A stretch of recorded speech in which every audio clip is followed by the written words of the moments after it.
전국의 시청자 여러분, 버섯밥담 스님의 술술 풀립니다를 이곳 강남북학사에서 시작하겠습니다. 완전히 술술 풀립니다. 오늘은 여러분들께 아들, 딸이 술술 풀리는 말, 아들, 딸이 잘 되는 말을 금강경의 사상일각에서 말씀을 드리도록 하겠습니다. 여러분들이 부처님이 와서 기도하는 것이 전부 다 아들, 딸들 잘 되라고 절에 와서 기도하는 거예요. 아들, 딸 잘 되기를 바라는 마음이 바로 부처님의 마음이요 모종불심이라고 생각이 됩니다. 그래서 어떤 말을 내 자식한테 했을 때 내 아들, 딸들이 과연 술술 풀리고 잘 될까? 상포이신이라, 즉 믿음으로서 서로 안으라는 말이 있습니다. 믿음으로서 서로 안으라. 그래서 늙어가는 자식이라도, 나이 많은 자식이라도 부모님한테 듣고 싶은 말이 있어요. 중요한 말입니다. 여기서 제가 늙어가는 자식을 늙어간다 표현했는데요. 늙어가는 자식이라도 부모님한테 듣고 싶은 말이 있다. 부모와 자식과의 관계는 천륜이에요. 부부는 님이라는 글자에 점 하나 찍으면 돌아서면 남이지만은 부모 자식 간의 이 천륜은 정말 과거 생에 좋은 선연으로 부모 자식과의 인연을 맺은 것도 있지만은 악연으로 인해서 다 좋은 관계만으로 맺어진 게 아닙니다. 전생에 원수인 사람이 내 아들로 태어나가지고 부모 등골 빼먹고, 부모는 이혼하면 끝이지만 부모 자식 간의 이 전류는 쉽게 못 걷습니다. 그래서 서로 간의 묵은 감정이 쌓이면 남보다 못한 경우가 생기고, 또 원수만큼이나 악연이 되어서 이 생에서는 얼굴 보지 않고 살기를 바라는 그런 부모 자식 간이 많이 있단 말입니다. 근데 이것은 부모 자식 간의 원수지간한 것은 최악의 경우인데, 부모 자식 간에 좋은 관계인 사람도 많이 있지만 안 좋은 관계인 사람도 너무나 많이 있어요. 좋은 관계인 경우는 더 좋아지고, 안 좋은 관계인 경우는 좀 호전시켜 가지고 화목한 가정, 금강경의 사상대로 머뭅이 없는 그런 행복한 삶을 살아가기를 바라겠습니다. 그래서 제가 한 번씩 쓰는 문자인데, 제가 선장입니다. 대인적불. 대인적불이란 바로 마주하고 있는 사람이 부처님이에요. 내 옆에 있는 사람이 부처님이에요. 내가 지금 마주보고 있는 사람이 부처님이에요. 내 바로 옆에 있는 사람, 내가 마주보고 있는 사람을 부처님처럼 대하고 부처님처럼 공경하고 하면 그 사람은 자손대대로 술술 풀려요. 근데 내 앞에 있는 사람한테는 함부로 하면서 저 멀리 있는 사람한테는 잘하려고. 그럼 된다 1번, 안 된다 2번, 몇 번? 2번. 그래서 우리가 늘 마주하고 있는 사람, 우리가 늘상 쳐다보고 있는 사람의 제1순위가 바로 부모 자식 관계예요.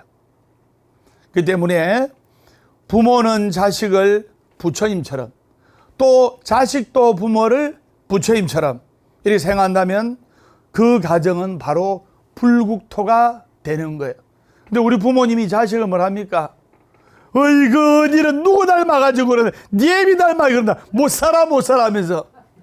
우리가 그렇게는 하진 않는지 법당에 계신 부처님께 우리가 눈도장을 찍고, 그리고 인정을 받고 잘하려면 어떻게 되느냐?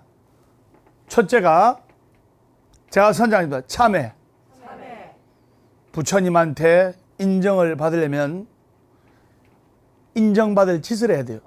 맞죠? 네. 남편한테, 아내한테 사랑받으려면 사랑받을 짓을 해야 되듯이 부처님께 인정받을 행동이 바로 첫째가 참회고 둘째가 찬탄이에요. 찬탄. 그렇기 때문에 참회와 찬탄, 참회는 지나간 잘못이나 허물을 진심으로 참회한다는 뜻이고, 그리고 우리가 눈앞에 현재 부처님의 훌륭한 점을 찬탄한다면 그 자체가 속이 후련하고 잘 된다 이 말입니다.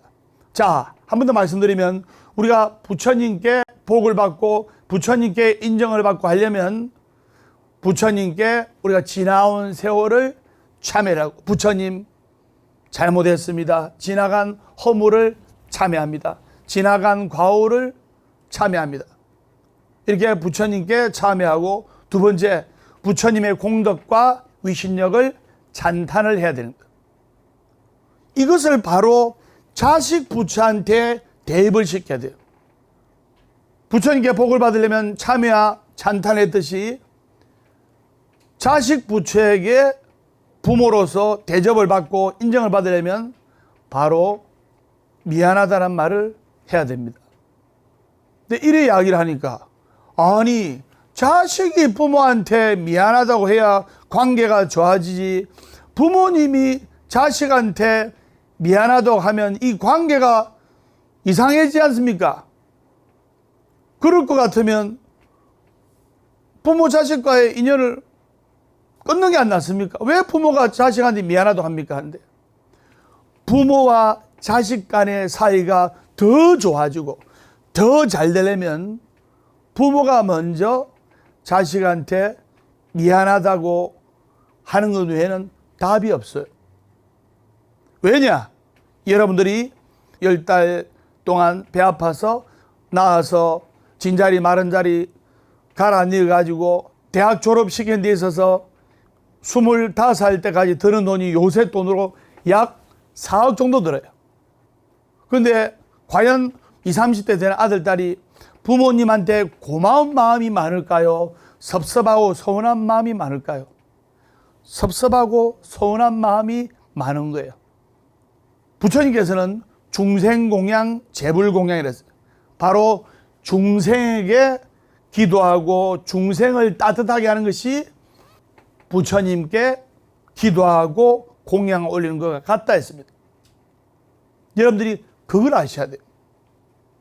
그러니까 부모하고 아들, 딸하고 사이가 안 좋은 관계가 있을 때 더 좋아지고 더 화목하기 위해서는 먼저 부모님이 부처님의 마음으로 자식 부처를 끌어안아줘야 된단 말이에요.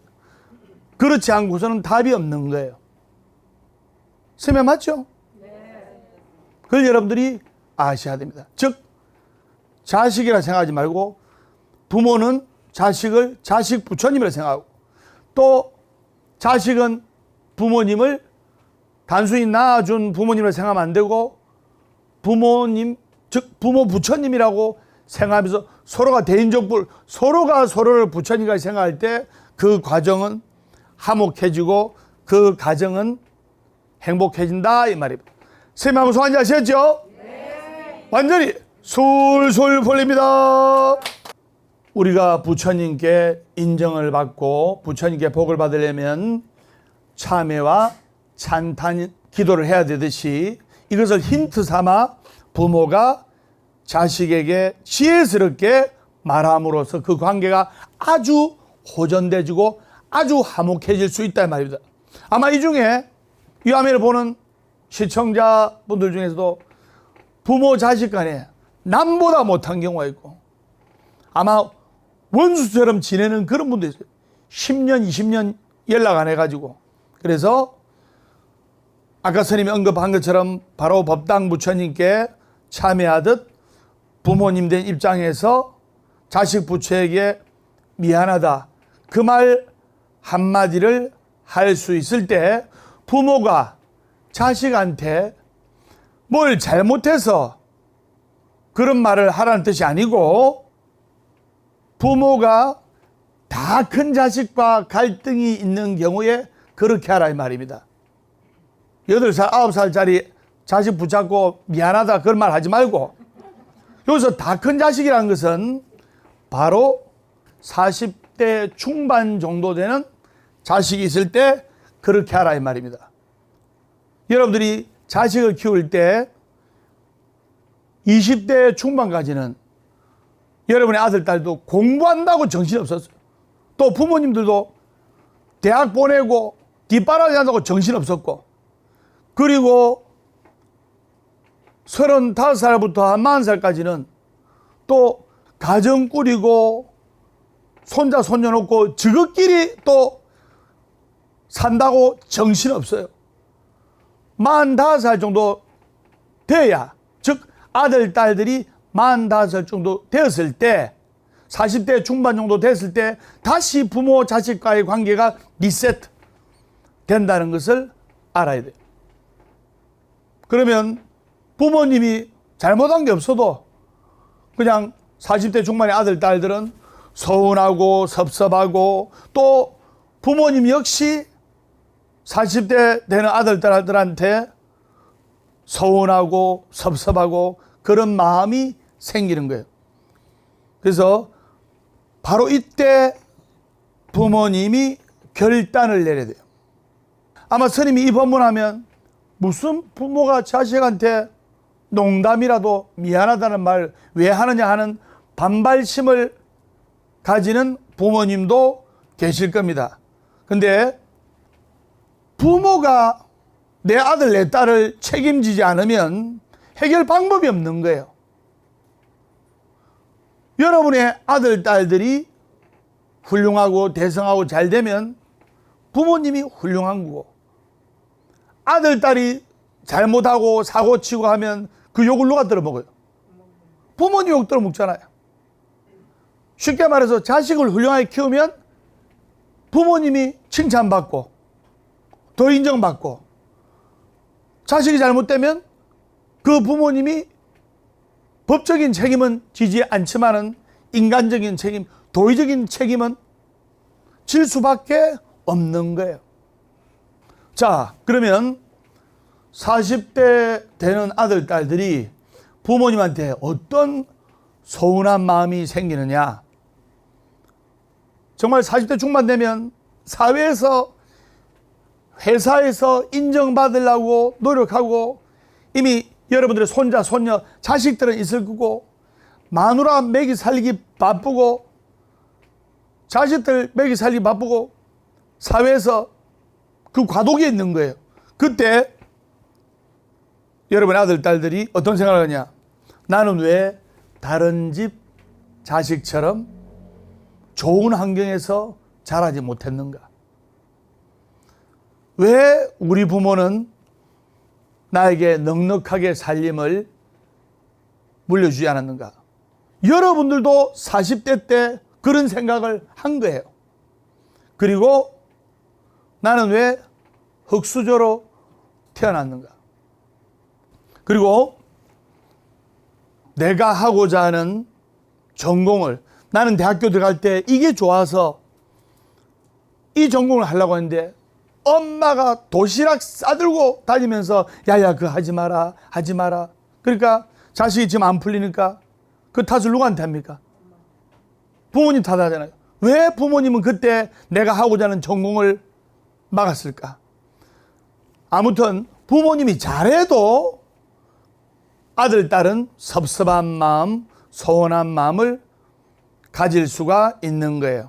그래서 여기에 대해서 무슨 이야기가 나와서 갈등의 조짐이 된다면 그냥 아들, 딸한테 사과하면 됩니다.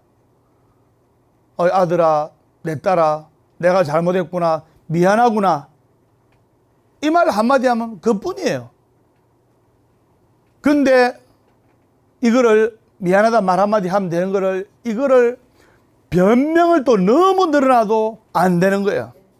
그래서 그 부모님이 우리가 불자가 부처님께 참회하고 그리고 나서 부처님이 공덕을 찬탄하듯이 이것을 그대로 우리 인간사에 대입해 가지고 아들, 딸이 부모님한테 섭섭하고 서운한 마음이 있을 때 아들아, 내 딸아, 미안하구나 이렇게 말 한마디 하면 그게 다소나마 과거 관계를 지우고 그 아들, 딸 또 부모, 자식과의 관계를 호전시키는 데 큰 도움이 됩니다.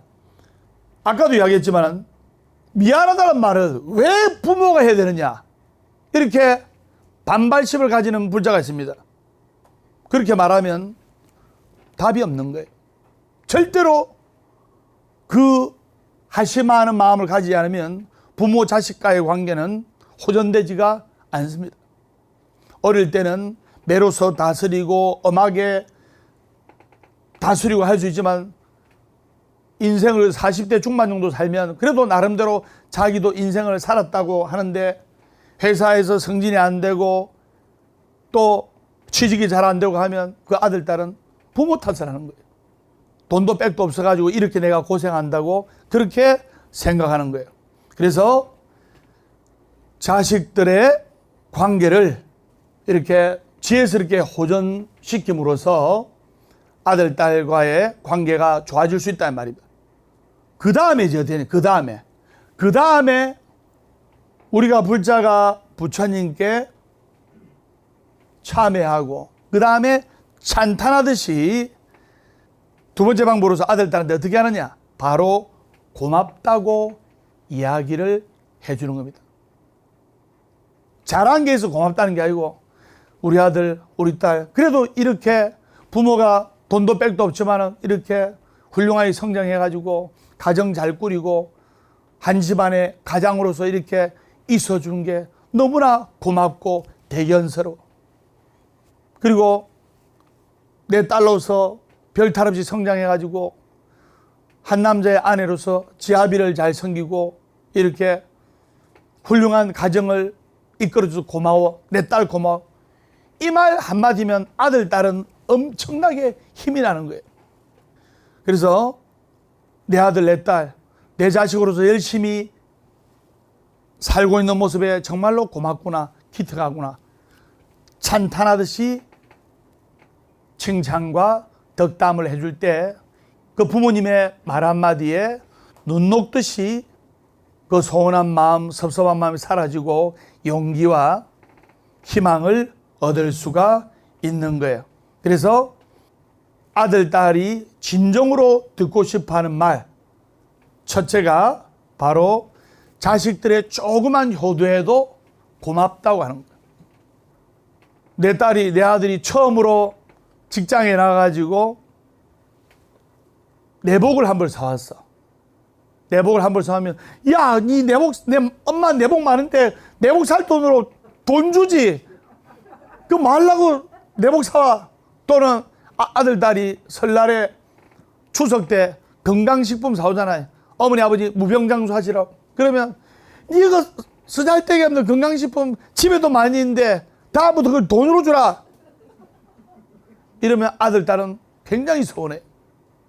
그리고 성질이 안 좋아 아들, 딸은 그 다음부터 아무것도 안 해요. 맞죠? 네. 아이고 우리 아들, 딸 고마워 하면서 내가 잘 입을게. 마르고 닳도록 잘 입을게. 내 아들, 딸 고마워. 잘 먹을게. 이 말 한마디가 아들, 딸은 듣고 싶은 거예요. 특히나 부모가 되어서 오히려 자식들을 걱정시키고 자식들의 속을 썩이고 있는 경우라면 더더욱 이런 말이 필요합니다. 한마디로 내 아들, 딸을 키워놨는데, 자식을 키워놨는데 이 자식이 사고뭉치야. 40대라도 애를 먹여. 애를 먹이는 나이든 자식일수록 이 말이 더 필요하다 이 말이다. 고맙다. 그때 내 자식은 그 자존감을 느끼는 거예요. 둘째, 아들, 딸이 정말 듣고 싶어하는 말, 바로 자랑스럽다는 거예요. 자랑스럽다. 아, 내 아들, 네가 내 아들인 것에 대해서 나 정말 자랑스러워. 네가 내 딸인 것에 대해서 정말 자랑스러워. 여러분 그런 말 잘 안 하지요? 쑥스러워 잘 안 하지요? 그래서 특히 어느 때 자랑스럽다는 말을 하는 게 좋냐면 손자들 있을 때, 손자들하고 같이 있을 때 우리 아들, 난 네가 정말 자랑스러워. 이 말 하면 아들이 천군만마를 얻은 것 같은 거예요. 손자, 손녀 있을 때 우리 아들 정말 자랑스러워. 우리 딸 정말 자랑스러워. 여러분들 잘 안 해보셨으니까 오늘 저 집에 당장 한번 해보세요. 예. 달라집니다. 아들, 딸이 달라집니다. 그래서 또 친구들 있는 데서, 친구들 있는 데서, 야, 우리 아들 정말 네가 자랑스럽다. 이 한마디만 해주면 내 자식은 역시 우리 부모님이야 하면서 더욱더 효심을 일으키는 거예요. 칭찬하더라도 이렇게 지혜스럽게 해야 돼요. 맞죠? 네. 은사선생님께서 법담선생님 보고 역시 내 상자야, 이 말 한마디 해주면 스님은 정말 천군만마를 얻는 거예요. 힘이 나는 거예요. 그래서 여기까지 온 거 아닙니까?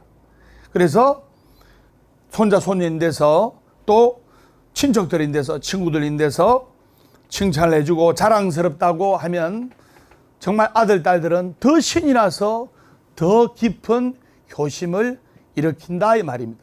완전히 술술 풀립니다. 이렇게 이야기하니까 스님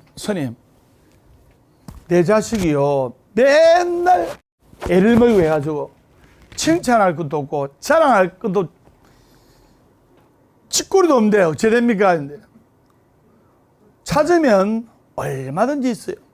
그래서 부모 자식 관계가 물과 기름 같고 또 창과 방패 같아서 만나기만 하면 으르렁 될 때도 있고 또 사는 게 아닐 때가 있어요. 근데 과거의 업을 탓하지 말고 내 아들 내 딸을 탓하지 말고 현재 선업을 잘 지어서 스스로 행복과 좋은 운명을 창조해 나가야 돼요.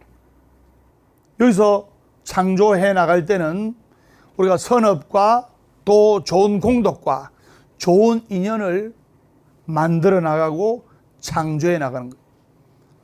옷깃만 서쳐도 인연이란 말이 있지만은 그 인연은 우리가 만들어 나가는 거예요.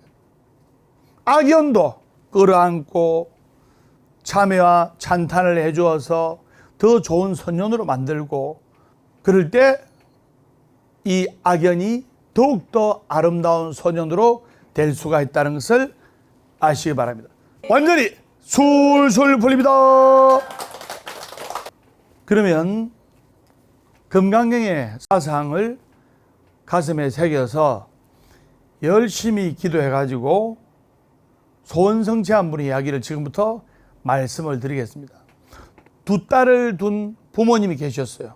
그래서 부모님이 저 멀리 시에서 이렇게 오셨는데 그 스님하고 상담하는 날을 잡아가지고 상담을 하는데 딸이 둘인데 한 명은 42살, 큰 딸은 42살, 둘째 딸은 39살.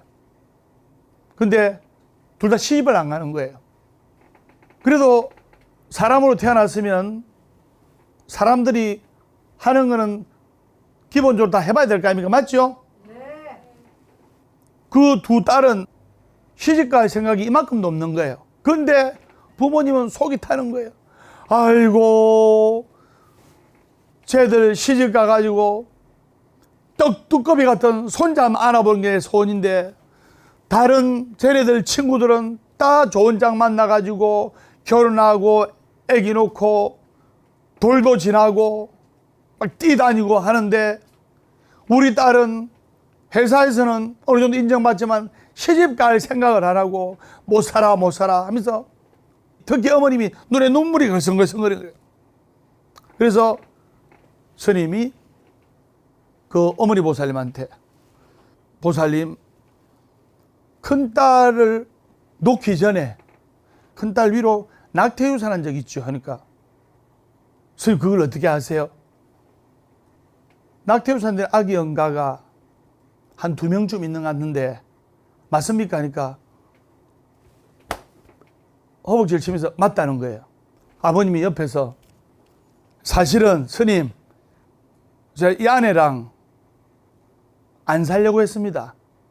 너무나 집안 형편이 차이도 많이 나고 그래서 저희 집안은 아주 잘 살고 아내 쪽 집안은 아주 못 살고 이러다 보니까 저희 집안에서 반대를 많이 했습니다. 그래서 사귄 와중에 아기를 가져가지고 저희 부모님이 극구 반대를 하셔서 이렇게 제가 아내 되는 사람을 손잡고 가서 이렇게 유산을 2번 시켰습니다. 그러다가 세월이 흘러서 정이 들어가지고 이렇게 첫째 딸을 놓고 결혼도 하고 하게 됐습니다. 그래서 세월이 흘러 지금 약 40년 넘게 살고 있는 겁니다. 이렇게 이야기를 하는 거예요. 그래서 제가 금강경 책을 하나 탁 드리면서 그 따님 둘이가 정말로 좋은 인연을 만나서 행복하게 결혼하게 살기를 원한다면 이 금강경 책을 봐서 스님이 아기 영가의 이름을 불명을 지어 드릴 테니까 금강경 사경을 하십시오. 이렇게 금강경 사경 기도법을 가르쳐 드리고 태중 영가 기도를 해드렸어요. 그분들은 아주 멀리 있는 관계로 한 열흘에 한 번씩 보아서 오셔서 절하고 기도하고 하셨어요. 그러기를 한 4개월 정도 지났어요. 42살 된 그 따님이 직장도 좋아요. 주로 시집 안 가려고 하는 따님들이 대부분 먹고 사는데 지장 없어요. 예. 먹고 사는데 지장이 있으면 남편한테 붙어가지고 먹고 살려고 하는데 아무 살았는데 지장이 없으니까 아이고 내가 엄마처럼 고생하면서 뭐 때문에 살아온 내 편하게 살지 하면서 이렇게 생각하는 거예요. 그러니까 딸들은 속이 안 타는데 부모님은 속이 타는 거예요. 맞죠? 네. 그래서 태중영가 기도를 한 지 4개월 만에 그 따님이랑 웬 키가 한 1m 80 정도 되고 몸무게가 90kg 정도 덩치가 이따만한 남자분이랑 절에 친정엄마 친정아버지랑 이렇게 왔어요. 와가지고 그 연세 드신 아버님 어머님이 스님한테 이야기하기를 스님 시킨 대로 금강경 사경을 하고 이렇게 한 번씩 와서 기도를 했는데 4개월 정도 지나니까 좋은 중매 자리가 나타나가지고 우리 큰딸이 중매도 안 볼라 했는데 그냥 니 집 안 가도 되니까 재미삼아 한번 나가봐라. 그래가지고 그냥 한번 부모님 권유에 못 이겨가지고 재미삼아 나간 것이 첫눈에 콩깍지가 씌어가지고 예 그래가지고 만난 지 4개월 만에 이제 결혼식을 올립니다. 스님 감사합니다. 법담 스님 이 은혜 잊지 않겠습니다 하면서 부처님께 삼배를 하고 가셨습니다. 제가 그분 따님하고 사이 되신 분하고 결혼을 할 때 내가 주례를 봐드렸다는 거 아닙니까? 그 자료화면이 있잖아요. 그래서 그 두 분은 지금 아기도 낳고 행복하게 살고 있고 그리고 초롱성 같은 큰딸이 시집을 가니까 언니가 시집 안 갈 때는 아이 뭐 언니가 42살인데 뭐 동생이 내가 가면 뭐 하겠노 이렇게 생각하다가 언니가 가니까 동생으로서는 기댈 데가 없은 거예요. 동생도 한 1년 있다가 그동안에 선을 한 30번 봤어요. 동생은 눈이 좀 더 높았어요. 그래서 서너 번 선을 보다가 5번째 좋은 인연을 만나가지고 즉 스님하고 같이 태중영가 기도를 한 지 1년 만에 또 좋은 짝을 만나가지고 결혼을 해가지고 행복하게 잘 살고 있어요. 그리고 또 스님 이야기하다가 생각나는 불자가 있는데 지금도 매주 일요일마다 오고 계시는데 딸 3명에 아들 하나예요. 딸들이 다 예쁘고 참한데 시집을 안 가는 거예요. 그 스님하고 같이 기도하고 일주일에 한 번씩 오시라고 숙제 내드리고 했는데 먼저 둘째 딸이 38이었어요. 그 스님이 기도해 드린 지 6개월 만에 좋은 신랑이 나타나가지고 제가 결혼식장에서 주례 봐드리고 그래가지고 축하 속에서 결혼했고 그리고 또 손자 손녀도 얻어가지고 그 할아버지 할머니가 그 고마운 마음에 손주들 안고 왔고 또 얼마 지나지 않아서 큰딸이 시집 못 가고 힘들었을 때 또 스님이 기도해 줘가지고 시집 가가지고 또 결혼식 때 스님이 주례를 받으려 가지고 정말 좋은 신랑 만나가지고 행복하게 아들, 딸, 손자, 손녀 낳고 그분들은 초팔 전이나 또 동지 전오면 대가족이 이리 와가지고 이렇게 부처님께 감사하다는 마음을 가지고 열심히 행복한 삶을 사는 그런 불자가 문득 생각납니다. 그래서 우리가 자식들이 정말로 듣고 싶어 하는 말은 고맙다. 그리고 내 아들, 내 딸이 정말로 자랑스럽다. 그래서 이렇게 부처님 전에 아들, 딸하고 행복하게 잘 살고 아들, 딸하고 화목한 집안을 이끌려면 먼저 건강해야 돼요. 건강하지 않고서는 모든 것이 필요가 없습니다. 부처님 말씀에 돈을 잃은 것은 작게 잃은 것이요, 명예를 잃은 것은 크게 잃은 것이요, 건강을 잃은 것은 전부를 잃은 것이란 말이 있습니다. 우리가 건강할 때 뭐든지 다 있는 거예요. 정말 평생 안 먹고 안 입고 안 쓰고 이러다가 병을 얻어가지고 말년에 내 인생을 좀 보람되게 살 걸, 내 인생을 즐겁게 살 걸 하면서 후회하는 삶을 살면서 돌아가신 분을 너무나 많이 봤어요. 건강해야 뭐 아들, 딸한테 미안하다고 하든가, 뭐 건강해야 아들, 딸한테 칭찬해 주든가 할 거 아닙니까? 맞죠? 네. 대만에 불광산사라고 성운대사, 즉 성운 큰스님이신데, 그 성운 큰스님은 처음에 자그만 절로 시작했어요. 근데 갖은 시기와 질투와 핍박을 받으면서 지금은 전 세계에서 제일 큰 사찰로 만드셨어요. 어느 정도 크냐면 여러분들 제주도 실컷 구경하려면 몇 밤 며칠 걸립니까? 제주도를 실컷 구경하려면 2박 3일이면 충분합니다. 2박 3일이면 대표적인 제주도 관광 코스 다 가잖아요. 근데 이 대만의 불광산사는 거기서 사찰인데 얼마나 절이 크냐면 거기서 여행, 관광, 숙박, 성지 순례 다 되는 거예요. 코스가 정말 좀 제대로 보려면 6박 7일 걸리고, 코스가 여러 가지가 있어요. 6박 7일 코스가 있고 3일 코스가 있고 1박 2일 코스가 있고, 이제 한 5시간 코스예요. 5시간 코스는 그냥 관광차 타고 맛만 보는 거예요. 세계 최대의 대불이 있어요. 세계에서 제일 큽니다. 부처님이 서가는데 세계에서 제일 커요. 그런데 전문가들이 볼 때는, 정말 대불 전문가들이 볼 때는 어떻게 보면 장난감 같아요. 조각해 놓은 수준이. 그래가지고 그 성운선사를 막 무슨 부처님을 저따위 식으로 조성하냐 하면서 비방하고 시기질투 이간질하는데, 성운대사께서 하시는 말씀이 명답이에요. 마이크 잡고 법문하실 때 내가 도가 높네 하면서 깊은 산속에 있으면 아무도 찾아오지 않는다.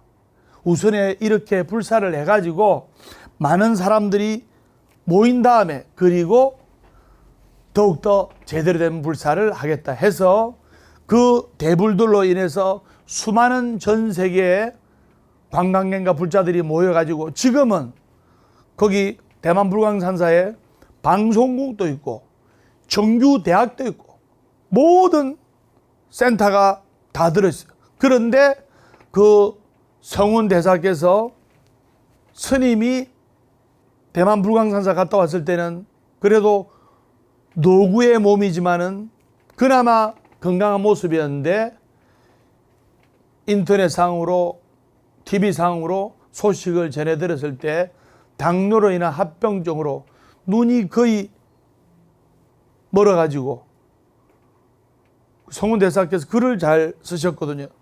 얼마나 성운대사가 좋은 일을 많이 하셨냐면, 중국에 몇 년 전에 지진 났잖아요. 지진 나가지고 어마어마한 사람들이 죽었습니다. 그때 그 성운대사께서 그 지진 복구 피해 기금으로 수백억 원을 기부를 하시고 했어요.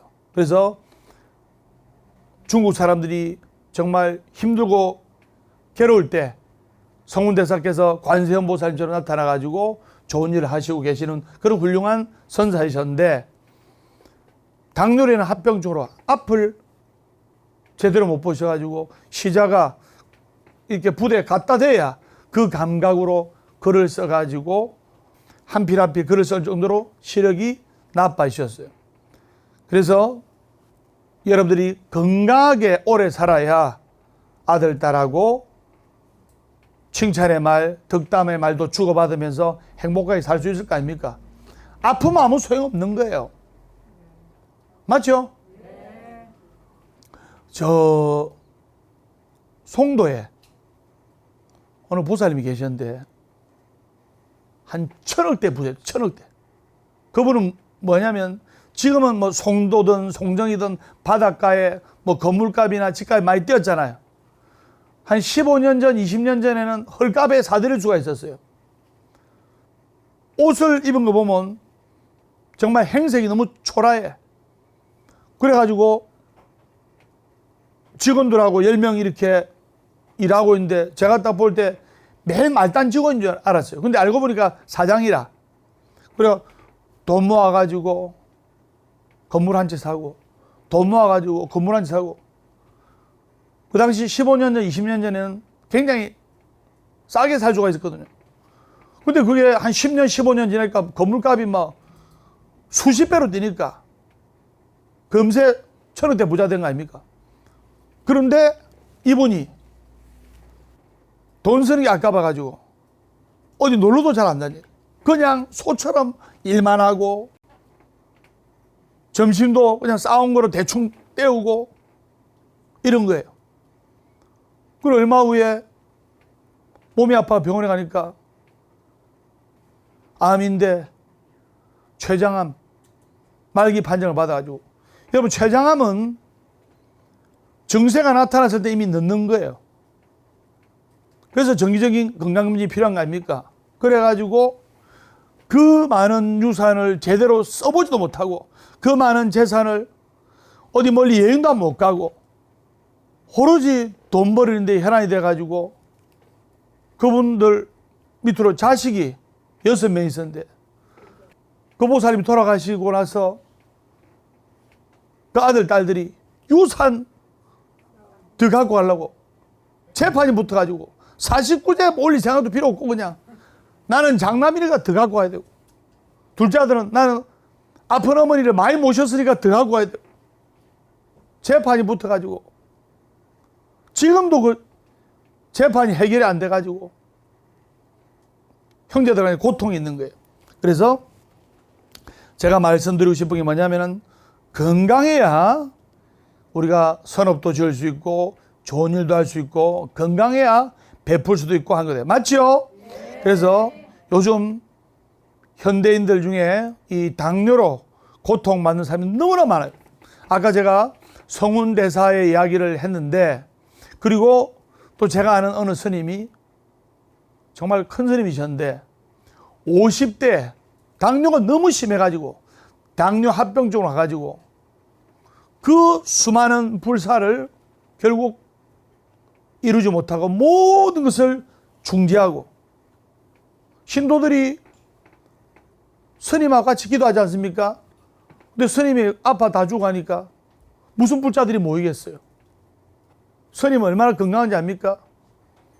아파도 아픈 척을 안 해. 그래서 불사도 중단되고 해가지고 건강을 잃어서 이렇게 일찍 돌아가시는 걸 봤어요. 그래서 당뇨에 대해서 제가 말씀을 드리는데, 자, 당뇨의 초기 증상이 뭐냐? 첫째, 체중이 이유 없이 줄어듭니다.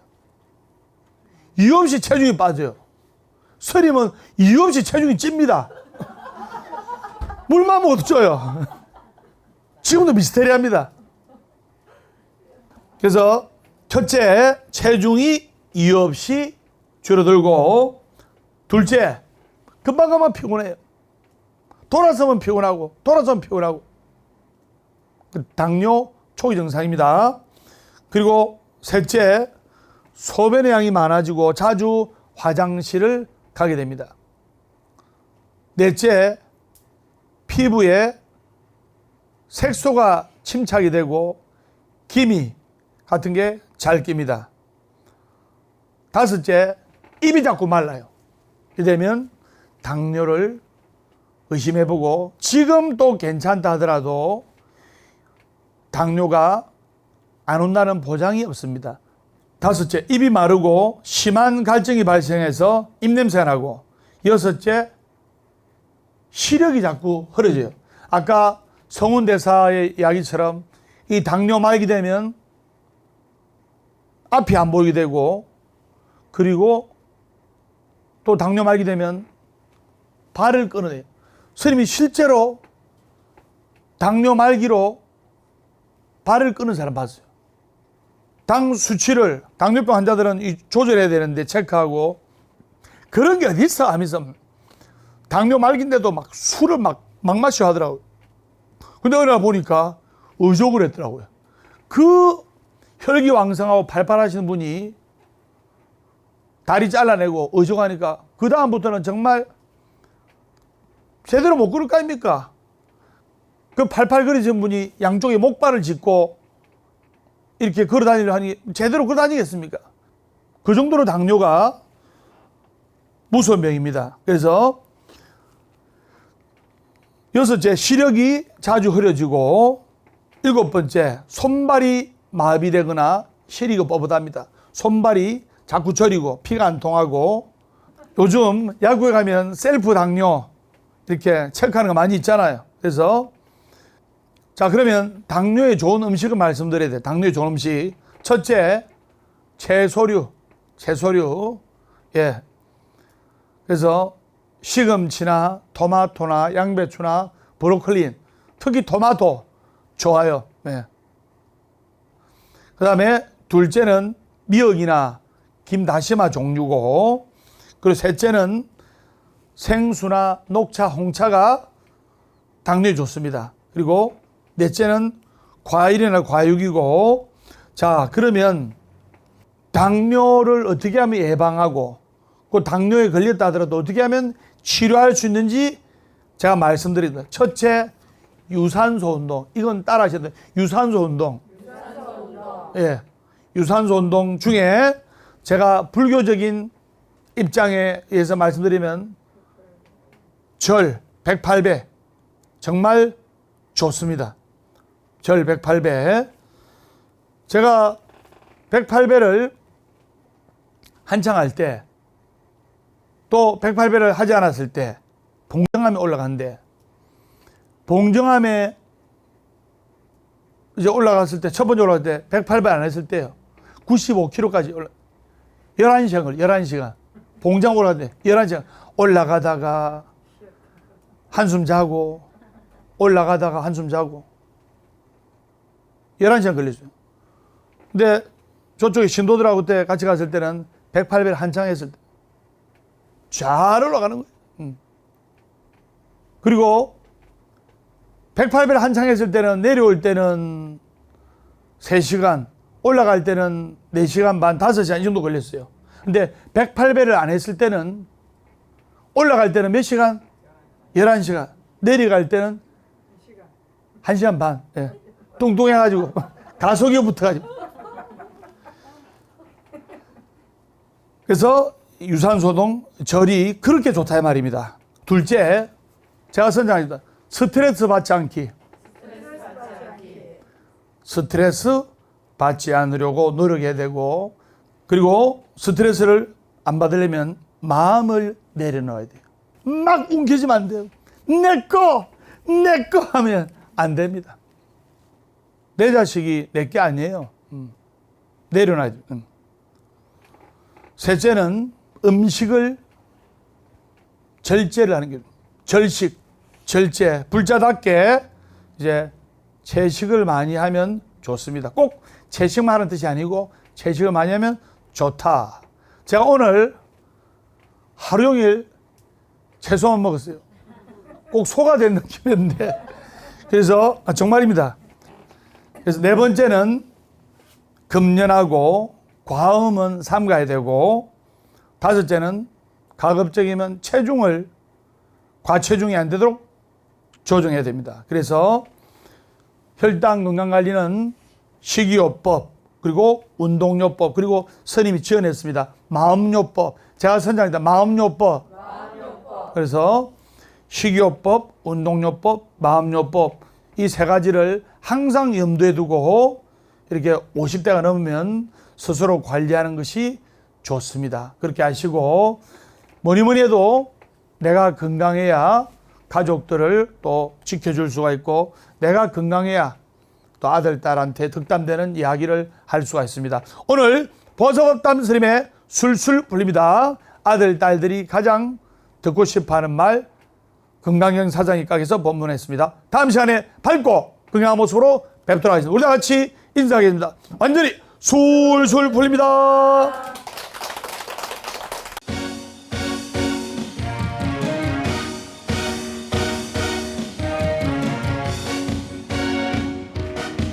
자, 손머리 올리시고,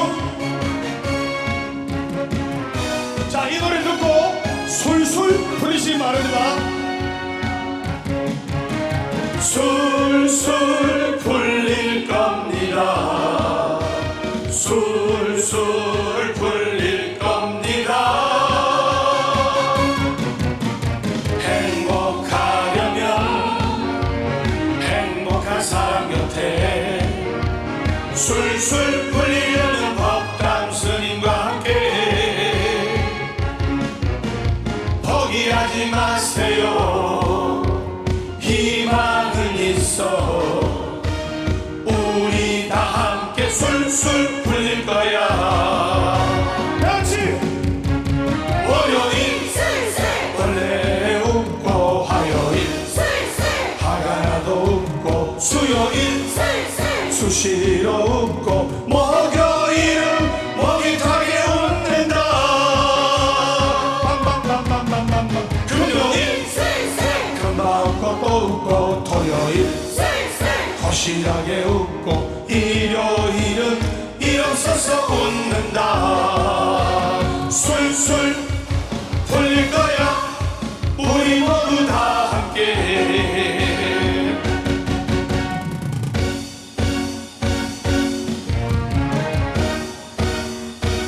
자, 박수. 이 노래 들으시고 술술 풀리시고 만사행통하시고 잘 되시길 기원합니다. 자, 크게 하겠습니다. 술술 풀릴 겁니다. 술술 풀릴 겁니다. 행복하려면 행복한 사람 곁에 술술 풀리려면 법담 스님과 함께 포기하지 마세요. 포기하지 마세요. 희망은 있어. 우리 다 함께 술술 풀릴 거야. 준비하시고 월요일 술술, 원래 웃고 화요일 술술, 화가 나도 웃고 수요일 술술, 수시로 웃고 목요일은 목이 타게 웃는다. 금요일 술술, 금방 웃고 또 웃고 토요일 술술, 확실하게 웃고 일요일은 일어서서 웃는다.